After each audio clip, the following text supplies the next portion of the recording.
We continue to highlight this very special day, which is being celebrated throughout the world, and that is Valentine's Day. So now the world celebrates Valentine's Day today, a day dedicated to expressing love. And the day has evolved into a global celebration of romance with common traditions, which include exchanging chocolates, flowers and romantic dinners. And for more on this, let's now bring in 80/20 Consulting Director Andrew Fulton, and he joins us now via our video link. Mr. Fulton, thank you so much for your time this evening here on SABC News. Now, I want to start off here. I mean, I've seen on social media throughout the week something called Valentine's Day. It seems as if, Valentine's Day has evolved. Take us through what is Valentine's Day and how did we get here? Yeah, well, happy Valentine's Day to you, and Thank you. thanks for having us on the show. Yeah, Valentine's Day was popularized in 2010 in a TV show called Parks and Recreation, and it's sort of been adopted as an informal social observance celebrating platonic friendships. It's actually yesterday, not today. And I don't know if you would have seen, Pep, Woolworth's Brutal Fruit. They all had campaigns about Valentines. I got wished a happy Valentine's Day by Nicole Kidman on my Facebook account yesterday. So it's really about just celebrating friendships as opposed to the more romantic side of Valentine's Day. And as we observe Valentine's Day today, and from a consumer point of view, what would you say are the popular trends right now? Well, what's interesting, I mean, we're a strategy research analytics and technology company, and Valentine's Day maybe doesn't fit into that remit, but what we were quite fascinated by was how sort of social and economic and cultural trends are affecting the way we look at these occasions like Valentine's Day. So if you think about this is a big day for retailers. It's the third biggest shopping day of the year after Black Friday and Christmas, and the fact that it's on a Saturday means that it's amplifies that spending. February outpaces January and March primarily because of a 8% jump on Valentine's Day in terms of expenditure. It's about 1.76 billion was spent on credit cards last year. But what we're despite this kind of importance to business and the economy, we're kind of seeing these cultural patterns and demographic shifts that we think are affecting it and bringing about things like Valentine's Day. So if I can go through those, health trends and economic pressures have led South Africans to postpone or forego marriage. Only 1 in 4 South Africans are currently married. The social media has created a bit of an epidemic of loneliness. People are withdrawing from real-world connection in terms of dating, shared meals, relationship building. I'm sure you've heard of Professor Scott Galway, who says roughly 45% of American men under the age of 25 have never asked a woman out.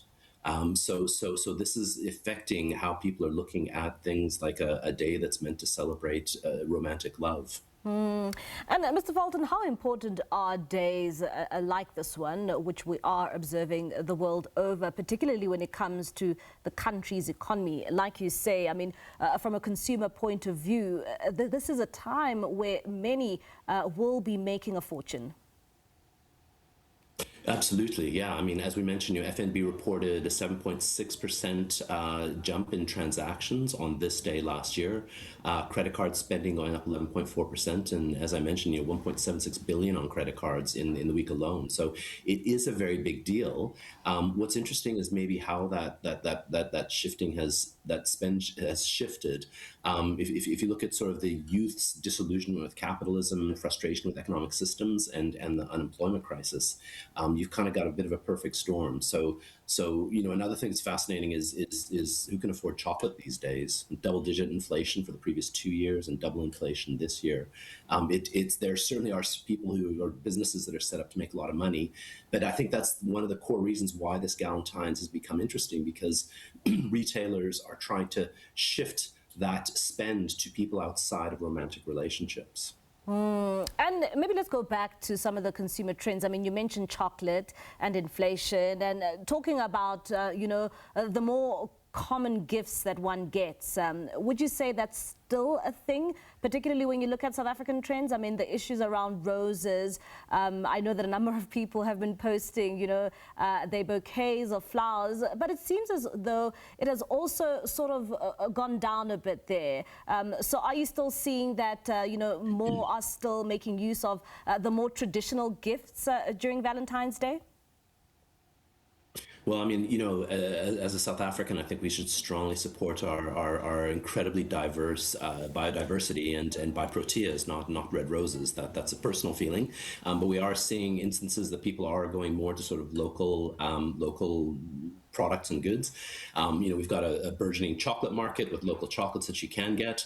But people, as with Christmas, as with other holidays and events where you're exchanging gifts, a lot of it's moving to experiences, building memories, going away together, perhaps just having a brunch together and sharing some maybe a handcrafted card. So there's definitely a trend towards more experiential and memory-driven experiences. And before I let you go, what is your advice to someone who's looking at still going, to celebrate this day, this evening, from a consumer point of view?